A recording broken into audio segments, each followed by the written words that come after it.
लख लख शुक्राना। जय गुरु जी संगत जी, अनंतम अनंतम शुक्राना आप सब जी का। जय गुरु जी संगत जी, जय गुरु जी, शुक्राना गुरु जी। गुरु जी ने आज अभी बिठा दिया सत्संग शेयर करने के लिए। जय गुरु जी। मेरी आवाज़ आ रही है आपको क्लियर? जय गुरु जी। संगत जी, आपको मेरी आवाज़ आ रही है?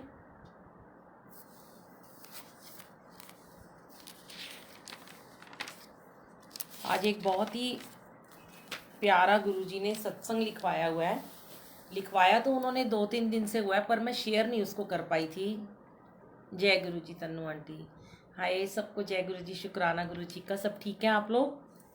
तो आइए आज हम गुरु जी के साथ बैठकर एक बहुत ही प्यारा एक कुछ शेयर करते हैं, क्योंकि गुरु जी ही लिखवाते हैं और गुरु जी के हुक्म के बिना हम कुछ भी नहीं है। गुरु जी के हुक्म के बिना हम एक पत्ता भी नहीं हिल सकता संगत जी। हमारी जिब्वा की तो औकात ही क्या है।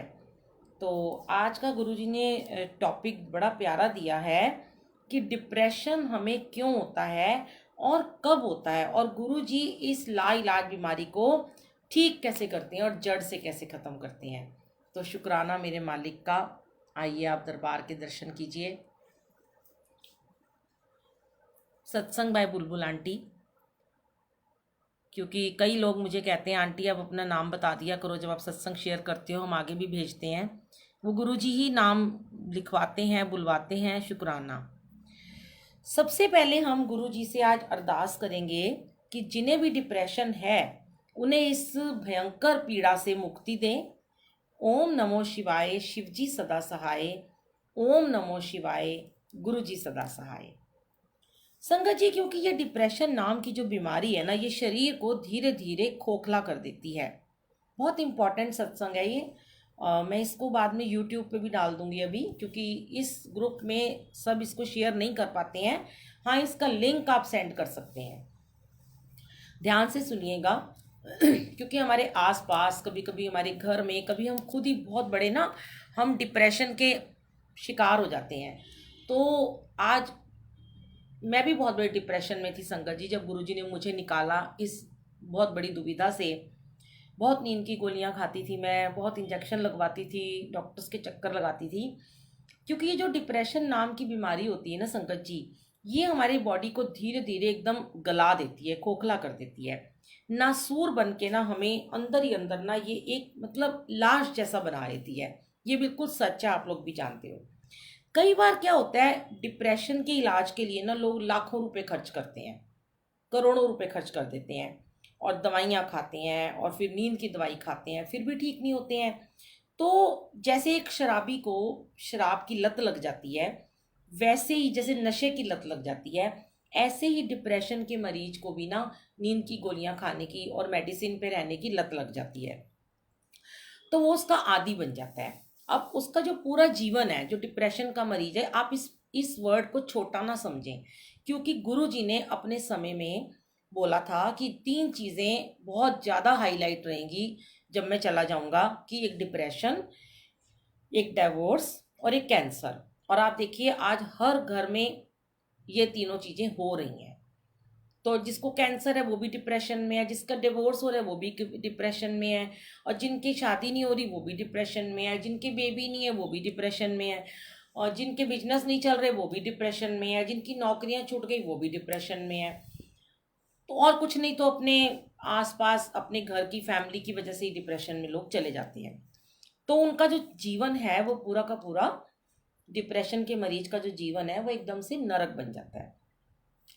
एक डिप्रेशन के इंसान की वजह से संगत जी हमारा पूरा जो परिवार है ना वो एकदम गमगीन सा बना रहता है, एकदम वो डिप्रेस रहता है, क्योंकि वो उसे खुश करने के चक्कर में लगे रहते हैं। है ना? आप एग्री हो ना मेरी इस बात से? क्योंकि डिप्रेशन की ना बहुत सारी वजहें हो सकती हैं संगत जी। जैसे कि मैंने अभी बताया कि बिजनेस में घाटा, शादी का टूट जाना, शादी देर से होना, बच्चे ना होना, और कोई अपना दूर चला जाए, बच्चे साथ छोड़ दें, हस्बैंड वाइफ की अनबन, तलाक, कुछ भी कारण हो सकता है। सबसे बड़ा कारण आज ये है डिप्रेशन का कि हम दूसरों को ना खुश देखकर दुखी रहते हैं, अपने दुख से दुखी नहीं रहते। हम उनकी प्रोग्रेस देखकर, उनको अच्छा खाता पीता पहनना ओढ़ना देखकर हमें जलन होती है, और फिर धीरे धीरे वो जलन जो है वो कुड़न में बदल जाती है, और फिर धीरे धीरे वो डिप्रेशन में बदल जाती है। अब इसे दूर कैसे किया जा सकता है, और गुरुजी कैसे डिप्रेशन को इस लाइलाज बीमारी को दूर करेंगे, इसको जड़ से ख़त्म करने में हमारी मदद कैसे करते हैं गुरुजी, आज आपको मैं कुछ गुरुजी के साथ बैठकर मैंने लिखा, और यही मैं आपके साथ शेयर करना चाहती हूँ। जो भी गुरुजी ने मुझसे लिखवाया, जो मेरे मन में थॉट्स डाले हैं, जो कुछ एक्सपीरियंसेस हैं, वो मैं आपके साथ शेयर करूँगी। सबसे पहले संगत जी, फर्स्ट नंबर पे हमें अपने आप से ये खुद से प्रॉमिस करना होगा कि जो भी इंसान हमारे घर में, हमारे आसपास, हमारी फैमिली में डिप्रेशन में है, उसके साथ हमें बहुत ही संयम और समझदारी से बिहेव करना होगा, सब्र रखना होगा। क्योंकि संगत जी, इतने सालों का जो डिप्रेशन होता है ना, वो एक दिन में नहीं जाएगा, क्योंकि उस इंसान के अंदर नेगेटिविटी कूट कूट कर भरी हुई है, कूट कूट कर भरी हुई है, और इसलिए वो खुद को बहुत ही ज़्यादा हीन समझता है, छोटा समझता है, अपने आप को किसी लायक नहीं समझता, वो नाकाबिल समझता है। तो पहले तो हमें उसे विश्वास दिलाना होगा कि वो हर तरह से काबिल है, अच्छा है, समझदार है, उसे कुछ नहीं हुआ। सबसे बड़ी बात, हम उसके बारे में सबको ये बताना बंद कर दें पहले तो, कि हमारा बच्चा या हमारा पेरेंट्स या हमारा कोई भी रिलेटिव या पड़ोसी जो भी है कि वो डिप्रेशन में है, ये नहीं हमें बताना। सबको ये बताना है कि वो एक नॉर्मल इंसान है। सबसे बड़ी उसके लिए पॉजिटिविटी ये होगी संगत जी कि जो हम उसे देंगे कि असली शुरुआत हम यहीं से करेंगे। फिर हम उसके लिए घर में जाप करेंगे, डिप्रेशन के मरीज के नाम का हम घर में रोज़ाना मंत्र जाप करेंगे, सुबह दोपहर शाम रात करेंगे, जल प्रसाद रखेंगे गुरुजी के स्वरूप के सामने, और नेक्स्ट डे 24 घंटे के बाद उस जल प्रसाद को एक बॉटल में भर लेंगे, और उस डिप्रेस वाले इंसान को थोड़ा थोड़ा हम खाने में, दूध में, चाय में, कैसे भी दवाई की तरह हम उसको पिलाएंगे। अब देखिए संगत जी, अब गुरुजी ये कहते हैं कि अब एकदम से तो हम उसकी दवाइयाँ नहीं बंद करते ना, कि गुरुजी भी ये कहते हैं कि एकदम से दवाई कभी मत बंद करो। गुरुजी ने अपने टाइम में यही बोला कि दवाइयाँ खाओ, जल प्रसाद के साथ खाओ, मेरे पे भरोसा रखो, मैं सब कुछ तुम्हारा ठीक कर दूंगा, पर दवाई एकदम से आप बंद मत करो। देखो अब संगत जी, आप उसको जब भी खाना दोगे ना, तो आप पहले उसे हमेशा गुरुजी के आगे भोग लगा के खाना दो, चाय दो उसे भोग लगा के दो, ठीक है। आप हर चीज का जब भोग लगाओगे ना, तो संगत जी गुरुजी उसके अंदर अपनी ब्लेसिंग्स डालते चले जाएंगे, ठीक है। और अगर आप चाहते हो कि बीमार इंसान को जल्दी ठीक करना है, जिसकी बीमारी 15-20 साल पुरानी, ये आज मैं आपसे क्यों शेयर कर रही हूँ, क्योंकि मेरे पास बहुत सारे लोगों के मैसेजेस आते हैं, यूट्यूब से भी आते हैं, फेसबुक से भी आते हैं, कि उनके घर में डिप्रेशन बहुत ज़्यादा है। हर तीसरा बंदा, हर छोटा सा बच्चा जो 7th 8th में पढ़ता है वो भी डिप्रेशन में है, बूढ़े हैं तो वो डिप्रेशन में है, उनको कोई नहीं पूछ रहा। तो कहीं ना ये चीज़ें जो है ना, इसीलिए हमें ऐसे गुरुजी सत्संग शेयर करवाते हैं कि शायद किसी को अपने आंसर मिल सकें। तो क्योंकि मैं एक मोटिवेशनल स्पीकर भी हूँ, मैंने अपना एक चैनल भी बनाया हुआ है, मैं उसमें कम डालती हूँ, ज़िंदगी से बात बुलबुल के साथ, मैंने उसमें कुछ अपनी वीडियोस डाली हैं, पर मुझे टाइम नहीं मिलता, गुरुजी के सत्संग से ही फुर्सत नहीं है, तो इसलिए मैं गुरुजी के आगे बैठ के ही अपनी मोटिवेशनल वो भी शेयर कर देती हूँ और अपने सत्संग भी शेयर कर देती हूँ। शुक्राना गुरुजी। अब जब आप चाहते हो कि बीमार इंसान जल्दी ठीक हो जाए, जिसको 15 से 20 साल पुरानी बीमारी है, डॉक्टर हार चुके हैं, मैं आज आपको जो सत्संग सुनाऊंगी ना, इसमें एक डॉक्टर का ही सत्संग है, बहुत ही प्यारा, जो डॉक्टर का गुरुजी ने डिप्रेशन ठीक किया था, वो मेरी सेवा थी, वो बहुत आपको अच्छा लगेगा भी सुनने से। तो आपको क्या करना होगा, अगर आपके घर में संगत जी बीमारी बहुत पुरानी है, 15-20 साल, 25 साल पुरानी, 5 साल भी पुरानी है, तो आपको ना अपने जाप को ना बढ़ाना होगा, धीरे धीरे आपको उस जाप को बढ़ाना चाहिए। घर के हर इंसान को, उस बीमार इंसान के लिए, उस डिप्रेस इंसान के लिए 15-15 मिनट का रोजाना मंत्र जाप करना होगा। आई एम वेरी श्योर कि गुरुजी का मंत्र जाप जाने कितने सालों के डिप्रेशन को, कितने सालों की नेगेटिविटी को और इतने पुराने पुराने मरीजों को ठीक कर चुका है। गुरु जी के ब्लेस किए हुए जल प्रसाद, लंगर प्रसाद, चाय प्रसाद को जिन्होंने खाया पिया, उनकी नींद की गोलियां हट गईं। मेरे साथ ऐसे बहुत सारे संगत हैं जो अपने एक्सपीरियंस शेयर करते हैं कि जिन्होंने अमृत वेला किया, जिन्होंने सुबह उठ के मंत्र जाप किया। और सबसे बड़ी बात, डिप्रेस इंसान के कमरे में हर वक्त मंत्र जाप चला के आप रखो। अब आप ये बताओ कि डॉक्टरों की डॉक्टरी फेल हो गई। जो लोग 20-20 साल से दवाइयाँ खा रहे थे, नींद की दवाइयाँ खा रहे थे, उनको नींद नहीं आती थी, वो ठीक होने शुरू हो गए। उनका डिप्रेशन कहाँ चला गया उन्हें नहीं पता। मैं खुद बहुत नींद की दवाइयाँ खाती थी, आपके सामने बैठी हूँ। अब कई बारी तो मतलब कि एक दो संगत जी हैं जिन्होंने अपने डॉक्टर को, मेरे ख्याल से वो, मैं उनका नाम नहीं शेयर करूँगी, जब मैंने उन्हें बताया कि गुरुजी का मंत्र जाप, गुरुजी का जल प्रसाद कैसे आपको ठीक करेगा, तो उन्होंने अपने डॉक्टर को चैलेंज तक कर दिया कि आपकी डॉक्टरी में डिप्रेशन का कोई इलाज नहीं है। हमारे गुरुजी ने देखो कुछ ही दिनों में मिरेकल कर दिया। और मज़े की बात यह है कि उस संगत ने डॉक्टर को हमारा सत्संग ही सेंड कर दिया, जो मैंने पहले डिप्रेशन के ऊपर यूट्यूब पे सत्संग डाला हुआ था। बड़ा अच्छा लगा मुझे जब मुझे पता चला। और कुछ दिनों के बाद आप बिलीव नहीं करोगे संगत जी, उन डॉक्टर का मुझे फ़ोन आता है एक अनजान संगत बनकर। जैसे कि हम अपने गुरुजी को कभी कभी चैलेंज कर देते हैं, गुरुजी ये चीज़ ठीक कर दो, हम देखते हैं आप ठीक करते हो कि नहीं करते हो, है ना। तो लोग भी ना हमें चैलेंज करते हैं। वो देखते हैं पता नहीं ये आंटी, बुलबुल आंटी इतना गुरुजी के गुणगान गाती है, हम इसको परख लेते हैं, पता नहीं ये झूठ बोलती हैं कि सच बोलती हैं।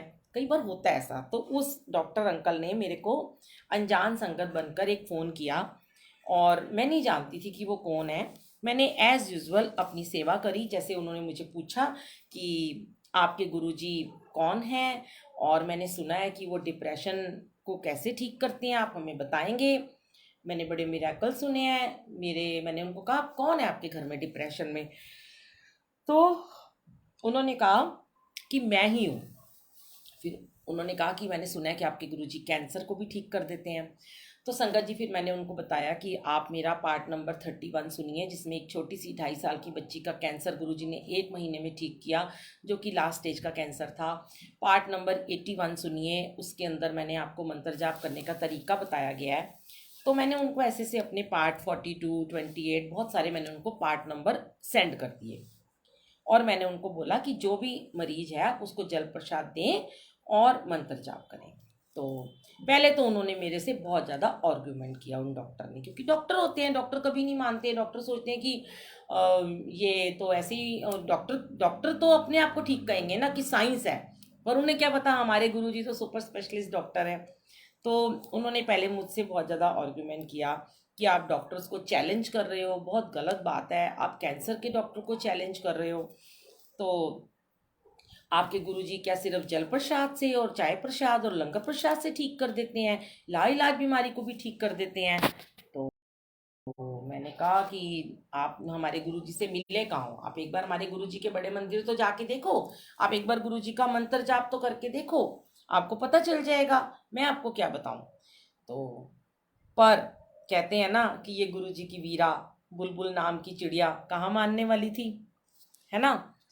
तो मैं तो मानती नहीं हूँ, मैं तो अटक जाती हूँ जहाँ मेरे गुरु की बात आती है।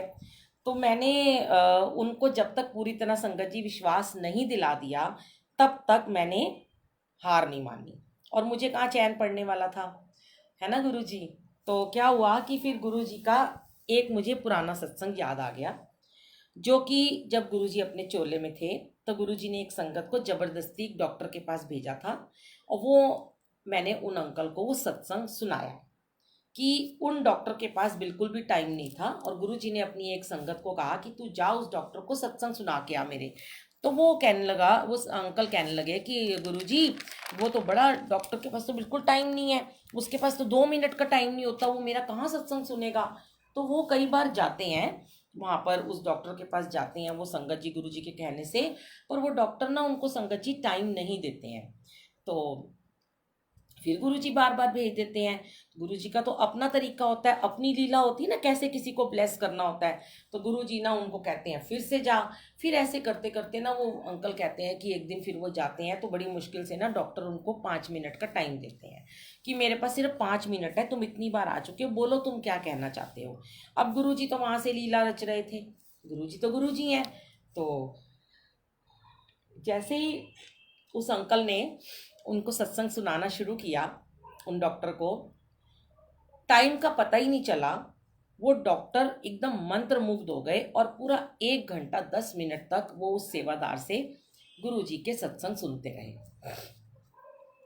गुरुजी ने अचानक से पहली बार अपनी माया से, अपनी लीला से उनका फ़ोन साइलेंट पे कर दिया, जो कि वो डॉक्टर कभी अपना फ़ोन साइलेंट पे नहीं करते थे, क्योंकि उनका बहुत बहुत इम्पोर्टेंट काम उनके सारे फ़ोन पे ही चलते थे। तो गुरुजी का तो अपना तरीका है डॉक्टर को ब्लेस करने का। जब डॉक्टर को होश आया, जब उसका वो हिप्नोटाइज हो गया था, जब उसका हिप्नोटिज्म उतरा, वो हैरान हो गया एकदम से और उसने टाइम देखा, उसने कुछ नहीं बोला और वो वहाँ से उठ के चले गए। अब सेवादार जी तो खुश हो गए, वो गुरुजी के पास वापस आ गए और उन्होंने सबको गुरुजी को बताया क्या क्या हुआ। गुरुजी मुस्कुराते रहे, एज यूजुअल हंसते रहे। अब इसके ठीक 3 दिन बाद की बात है, डॉक्टर को पता चलता है, संगत जी आपने सुना होगा ये सत्संग भी, कि उनकी बेटी को 16 साल की बच्ची को लास्ट स्टेज का कैंसर डिटेक्ट हो जाता है। और संगत जी वो डॉक्टर जो थे वो कैंसर के ही सुपर स्पेशलिस्ट डॉक्टर थे, जिनको ये नहीं पता था कि उनके घर में उनकी 16 साल की बच्ची को कैंसर हो गया। अब जो भी गुरुजी की महिमा उन्होंने सुनी थी, गुरुजी कैसे कैंसर डिप्रेशन को ठीक करते हैं, अब उन्हें वो जो सत्संग उन्होंने सुने थे वो उनके माइंड में थे। वो भागे भागे हमारे गुरुजी के पास जाते हैं और वहाँ पर जाकर गुरुजी के आगे चरणों में बैठ जाते हैं, मत्था टेकते हैं और अरदास करते हैं कि आज मेरी डॉक्टरी फेल हो गई गुरुजी, आपने मेरी बच्ची का कैंसर ठीक करना है, इसको क्योर करना है और आप ही इसको ठीक कर सकते हो। गुरुजी ने कहा हाँ मैं जरूर करूँगा, तू तो कह रहा सी तेरे को 5 मिनट नहीं है गए, तो इन्नी दूरों आज चल के मेरे को आया है। तो वो उसने बड़ी माफिया मांगी, उसने कहा मैं आपको नहीं पहचान पाया, क्योंकि गुरुजी को आज भी नहीं लोग पहचानते, पहले भी नहीं पहचानते थे, ये तो सच है।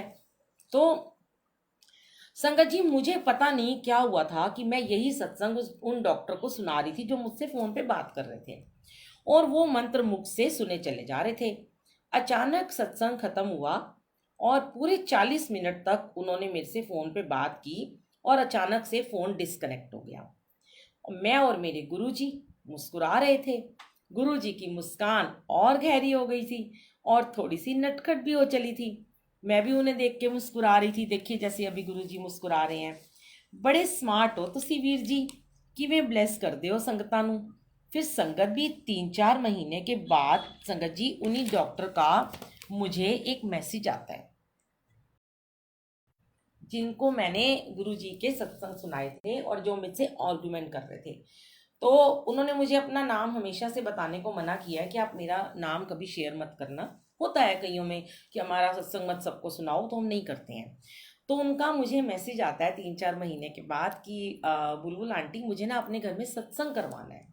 ओ माय गॉड, मैं इतनी खुश हो जाती हूँ, मैं इतनी वाव करती हूँ, गुरुजी को देखती हूँ और ऐसे करके फ्लाइंग किस करती हूँ और उनकी नज़र उतारती हूँ, ऐसे करके बहुत मेरे को खुशी होती है कि मन करता है आज मैं अपने गुरुजी को जाके गले से लगा लूँ, जिन्होंने उस डॉक्टर की डॉक्टरी को फेल कर दिया और उसको सत्संग करवाना था।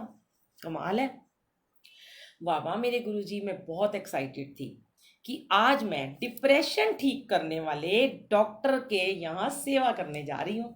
देखिए कितनी बड़ी बात थी कि वो डॉक्टर डिप्रेशन की मरीज को ठीक करते हैं। और उनके घर में संगत जी जब सत्संग हुआ तो वहां पहुंचकर मैं एकदम से, गुरुजी जानते हैं, मैं हैरान रह गई कि उन्होंने वहां पर उस पेशेंट को बुलाया हुआ था जिसे गुरुजी ने 20 साल के डिप्रेशन से मुक्त किया था और जिसने उनको बताया था कि आपकी डॉक्टरी फेल है, मेरे गुरुजी के जल प्रसाद और मंत्र जाप से मेरा डिप्रेशन दूर हो गया, मेरी नींद की दवाइयां छूट गई। तो उन्होंने उस पेशेंट को वहां बुला रखा था और सबसे आगे उसको बिठा रखा था। और उस दिन उन डॉक्टर ने जो कहा वो शब्द और सबके दिलों को छू गए संकट जी, सच में। वो शब्द क्या थे मेरे गुरुजी महाराज के लिए थे वो शब्द। वो बोले कि हम डॉक्टर्स का पेशा है आंटी मरीज का इलाज करना और पैसे कमाना। हम साइंस जो है हमारी इतनी जल्दी नहीं मानती है इन बातों को, या किसी गुरुओं को या बाबाओं को या किसी भी शक्ति को नहीं मानती। पर यहाँ जिनका आज सत्संग हो रहा है हमारे घर में, आज मैं उनकी शक्ति को सर झुकाकर मत्था टेक कर प्रणाम करता हूँ। वो इस दुनिया के अवतारी हैं, त्रिपुरारी हैं, महाशिव हैं। फिर उन्होंने बताया कि जब वो हमसे आर्गुमेंट कर रहे थे तो संगत जी देखिए उनके साथ क्या हुआ। उसी रात गुरुजी उन्हें स्वप्न में आए और बोले, डॉक्टर जा मैं तेरा कल्याण किता, ऐश कर ते मेरी संगत दे नाल कदी भी बहस ना करी। देखिए कितने कमाल की बात है। गुरुजी ने कहा मेरी संगत नाल कदी बहस ना करी, गुरु बड़ी मुश्किल दे नाल दर्शन देंदे ने, खुश रह ते अपनी सेवा कर, पर याद रखी एक शक्ति सारी डॉक्टरी तो ऊंची है। उन्होंने बताया कि मुझे कभी कोई ड्रीम नहीं आता आंटी, फर्स्ट टाइम मुझे ड्रीम आया। मैं उठा तो मेरा कमरा फूलों की महक से, खुशबू से भरा था। मैंने यूट्यूब पर गुरुजी को सर्च किया और उनकी फ्रेग्रेंस के बारे में सुना और मंत्र जाप के बारे में सुना, तो मैं मान गया कि आज सच में हमारी डॉक्टरी फेल है। और गुरुजी के सामने जिस बच्चे का इलाज मैं 20-22 साल से कर रहा था, आज मैं गुरुजी के सामने कहता हूँ कि वो सिर्फ और सिर्फ मंत्र जाप और जल प्रसाद से ही वो बच्चा ठीक हो गया। जो नींद की गोलियां खाता था वो आज सुकून की नींद सोता है, सिर्फ जाप सुनता है बिना किसी मेडिसिन के। और मेरी 20 साल की दवाई यहाँ पे काम नहीं आई संगत जी, शुक्राना गुरुजी। तो अचानक ही मेरे मुंह से निकला कि हे गुरुदेव प्रणाम आपके चरणों में, करते हैं हम सलाम आपके चरणों में। और मेरी मुस्कुराहट गुरुजी को देखकर और गहरी हो गई थी और शुक्राना करते हुए मैं मांगने लगी, ऐसे गुर को बल बल जाइए, ऐसे गुर को बल बल जाइए, आप मुकत मोहि तारे, आप मुकत मोहि तारे, ऐसे गुर को बल बल जाइए। अनंतम शुक्राना। जय गुरु जी, शुक्राना गुरु जी। आज मैं आपके साथ एक और सत्संग शेयर करती हूँ संगत जी। अभी ना जैसे हम लोग सत्संग में सेवा में जाते हैं, तो जब सेवा में गुरु जी मुझे बुलाते हैं ना, तो वहाँ पे मैंने देखा है कि कोई भी ना ऐसे ज़्यादा आर्गुमेंट नहीं करता मेरे से। पर जहाँ पर कई बार हमारी सेवा नहीं होती है, तो वहाँ पे जब संगत जाती है जो हमारे सेवा में सत्संग में आए होते हैं, तो जब वो वहाँ पर जाते हैं तो वो वापस आके बताते हैं कि आज यहाँ पर ऐसे हुआ वैसे हुआ। तो संगत जी बस मैं किसी का नाम नहीं शेयर करना चाहती, ना किसी संगत का, ना किसी नई पुरानी सेवादार का, ना किसी नई पुरानी संगत का। आप बस एक बात याद रखिए कि अगर किसी सत्संग में आपको ये बोला जाता है कि गुरु जी के टाइम की संगत, वो फलां आंटी, वो फलां अंकल ऐसा बोलते हैं, ऐसे करो वैसे करो, कि गुरु जी की गद्दी लगी हुई है और गुरु जी गद्दी के सामने सोफा लगा दिया और उसी कमरे में दीवान लगा हुआ है और उसके ऊपर ही लोग बैठे हैं। देखिए गुरु जी का सोफा नीचे है और गुरु जी के सामने जो बैठे हैं वो दीवान, उन्होंने ऊंचे दीवान पे खुद बैठे हुए हैं। तो जब जहाँ पे मेरी सेवा होती है संगत जी, वहां तो मैं दीवान पर ना फ्लावर लगा देती हूँ और वहां पे मैं यही कहती हूँ कि अगर जिसको भी बैठना है ना, जो भी बैठना चाहते हैं बुजुर्ग या जिनके घुटनों में पेन है, वो दूसरे कमरे में जाके बैठ जाएं, तो आपको हमें कोई प्रॉब्लम नहीं है। लेकिन गुरुजी गद्दी के सामने दीवान पर या एक सिंगल 3 सीटर सोफे पे जो 3 लोग बैठते हैं, 2 लोग बैठते हैं, तो क्या इतनी सारी 100 संगत में, 50 संगत में, क्या वो वीआईपी हैं जो उनको आप सोफे पे बिठा रहे हो और बाकी जो इनके घुटने दर्द हो रहे हैं वो जमीन पे बैठ रहे हैं?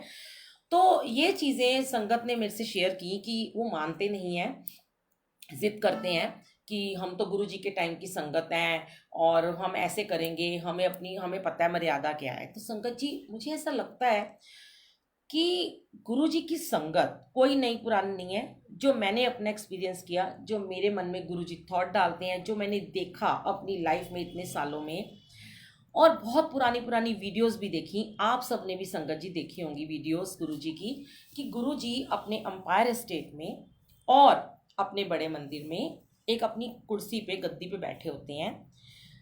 बड़े बड़े मिनिस्टर, मेनका गांधी हो, शरद पवार जी हो, चाहे आज हेमा मालिनी जी वहाँ पे आती हैं बड़े मंदिर में, क्या उनकी कुर्सी गुरुजी के सामने या उनका मूड़ा लगाया जाता है?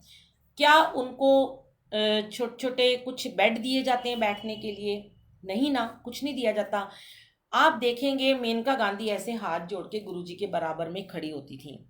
और मैंने मटकन अंकल को देखा, मैंने शिव अंकल को देखा, मैंने बहुत सारी संगत को देखा, मैं नाम क्या क्या मैं भूल जाती हूँ, कि सारे के सारे जमीन पे बैठे हुए हैं और गुरुजी के पाँव दबा रहे हैं या हाथ दबा रहे हैं।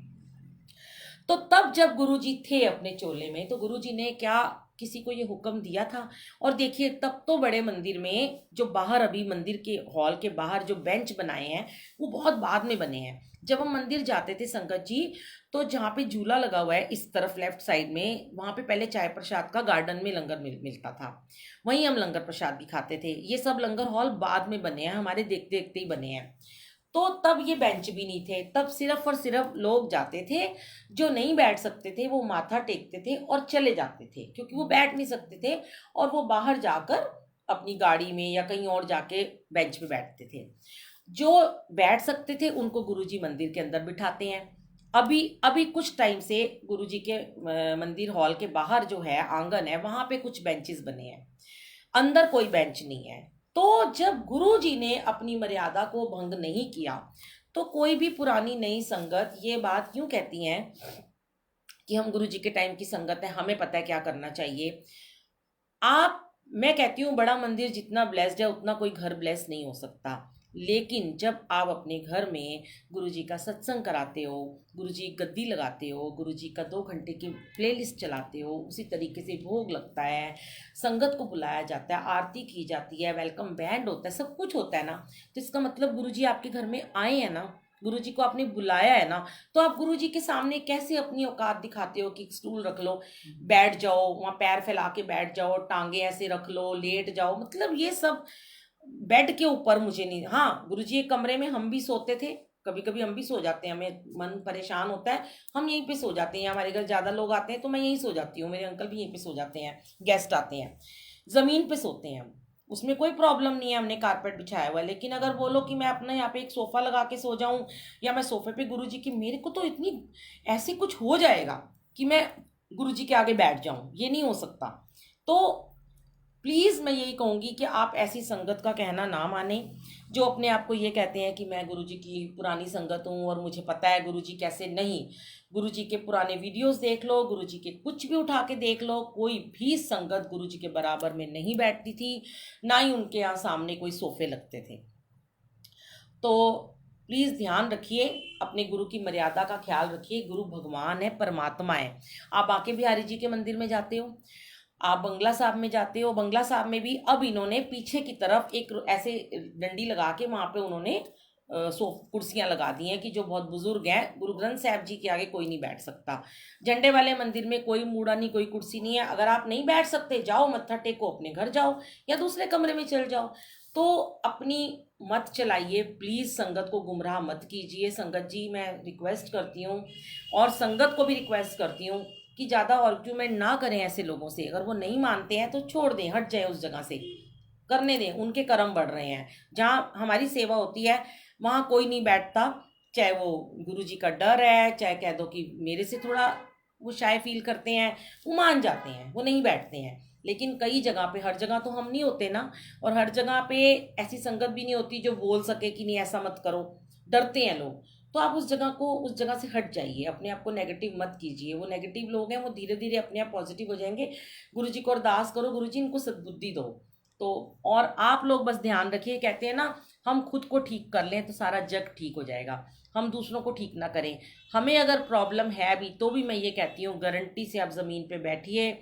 मैं इतना बड़ा उदाहरण आपके सामने हूँ, मैं कभी चौकड़ी नहीं मार सकती थी, कभी बिना टेक के नहीं बैठ सकती थी, हमेशा मूड़े पे बैठती थी, बेड पे बैठती थी मैं, और मेरी बैक में इतनी पेन होती थी, नहीं बैठ सकती थी। आज गुरुजी ने इतना इतना इतना ज़्यादा ब्लेस किया, उनका अनंतम अनंतम शुक्राना कि जो गुरुजी ने मुझे इतनी सेवा भी बख्श दी। 6-6 7-7 घंटे खड़ा भी कर देते हैं, बिठाते हैं ज़मीन पे, अपना लंगर प्रसाद, चाय प्रसाद, जल प्रसाद पिला पिला के उन्होंने मेरे को ठीक किया है।